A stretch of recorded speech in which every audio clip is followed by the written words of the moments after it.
D'abord, le registre des armes à feu.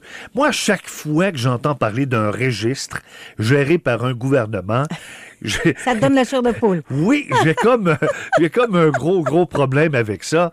Écoute, le registre des armes à feu, le premier à l'époque du gouvernement fédéral, a été un grand fiasco à coût de centaines de millions. C'est pas des milliards de dollars, je pense que ça a coûté. Et alors qu'à l'époque, on disait, bon, ça va nous coûter à peu près, je sais pas, 25 millions, là, c'était des pinottes. Et il y en a qui ont flairé la bonne affaire, qui en ont profité, et puis on se retrouve aujourd'hui avec pas de registre d'armes à feu au fédéral, les conservateurs l'ont aboli. Nous autres, au Québec, on est bien meilleurs. Nous autres, on a récupéré la balle au bon et on dit, on va en faire nous autres, un registre des armes à feu au Québec. Et le dernier constat, c'est que la grande majorité de ceux qui ont des fusils ou des armes au Québec ne les ont pas encore enregistrés. Et la date butoir, est-tu arrivée? C'est fin janvier. C'est fin janvier. Oui. Donc, ça marchera. C'est-tu un constat d'échec?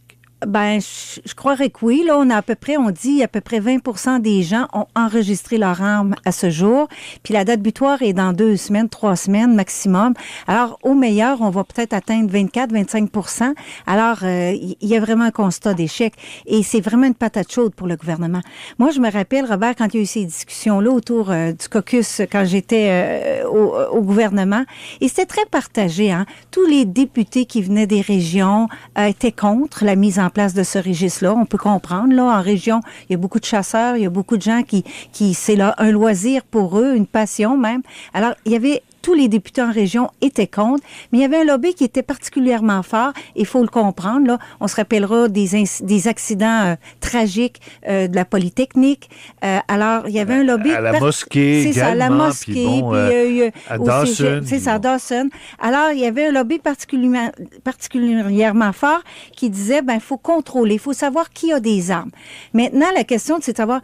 Quand on sait qu'il y a des armes, est-ce que ça empêche qu'il y ait ce genre d'événement-là tragique? Il y a un auditeur qui a téléphoné à la commission Mailloux ce matin, pilote Mailloux, là, puis la commission PM, c'est comme ça qu'on l'appelle. Il a téléphoné, puis il disait, les crimes dont vous avez parlé, ont été perpétrés avec des gens qui avaient des armes enregistrées. Oui, c'est ça que je dis. Ça n'empêche pas personne. Voilà. Donc, mais ils vont aller où avec ça? Ils veulent faire quoi? Puis, amendes, il y a des amendes qui sont prévues dans la loi. Vous le savez. Mais encore faut-il, est-ce qu'ils vont rentrer dans les maisons des gens pour savoir est-ce que telle personne a des armes? C'est ingérable. C'est ingérable. On parle d'amende entre 500 $ puis 5 000 $. Mais comment on va faire? Puis après la date butoir, Robert, il n'y a pas personne qui va aller s'enregistrer 1 semaine ou 2 semaines après parce que s'il est déjà en retard, il est déjà vu comme quelqu'un qui a été délinquant, qui a pas respecté la loi. Alors, je me dis, comment ils vont gérer ça après qu'on se soit rendu compte que c'est un échec et ça a coûté près de 20 millions de dollars aux contribuables du Québec, là. Oui, et c'est pas terminé. Non, tout à fait. Le meilleur est à venir. Tu parlais